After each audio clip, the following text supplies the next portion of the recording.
McCormick, and I came to Shanta yesterday with a cold, and it seemed to be a sinus cold. I had, a lot of congestion around my eyes, and I had to sneeze quite a bit. I had a little bit of a cough once in a while with mucus. Anyway, I thought it was just a cold, and I got a remedy.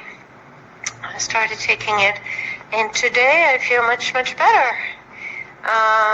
The congestion around my sinuses pretty much has cleared up, and my eyes feel better because, it was kind of blurry before.